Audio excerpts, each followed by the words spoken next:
नमस्कार व्यूअर्स। और आप सब लोग कैसे हैं? आशा करती हूँ आप सब लोग अच्छे होंगे और मेरा श्रीमद् भागवत का पाठ अवश्य देखते होंगे। तो अब शुरू करते हैं हम आज का पाठ। आपको पता ही है मैं ये पाठ क्यों कर रही हूँ। इसमें बताने की मुझे अब ज़रूरत नहीं है, आप पिछले पाठ उठा करके देख सकते हैं।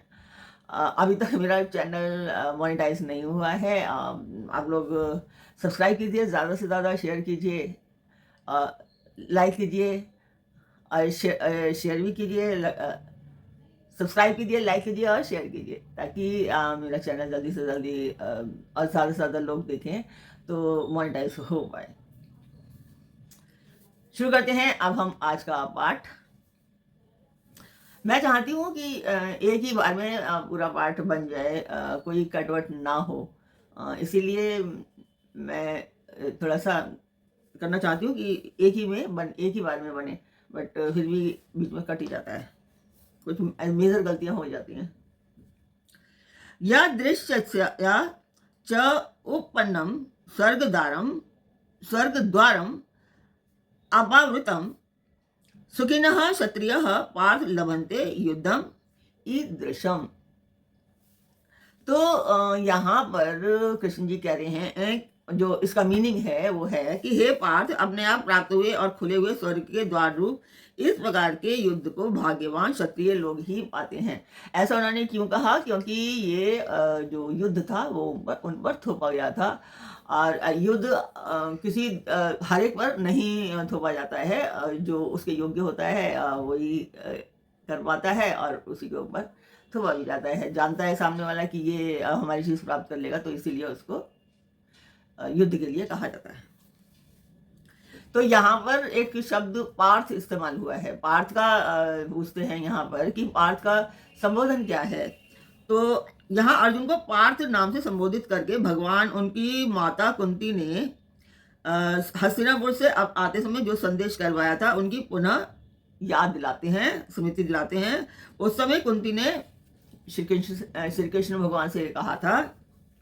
कुछ संस्कृत में 2 लाइनें हैं, वो मैं पढ़ नहीं पाऊंगी, संस्कृत उतना ज़्यादा तो कुछ कठिन शब्द हैं, तो मैं हिंदी में ही बताती हूँ कि उन्होंने कहा था कि धनंजय अर्जुन और सदा कमर कसे तैयार रहने वाले भीम से तुम यह बात कहना कि जिस कार्य के लिए क्षत्रिय माता पुत्र उत्पन्न करती है, अब उसका समय सामने आ गया है।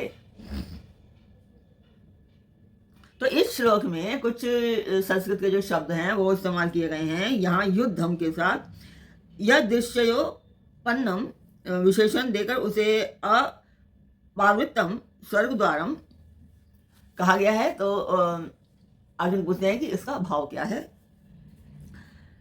तो उन्होंने कहा है कि तुमने यह युद्ध जानबूझकर खड़ा नहीं किया है, जैसे मैं अभी पिछले पाठ में मैंने बताया था कि ये जानबूझ करके नहीं आया था युद्ध।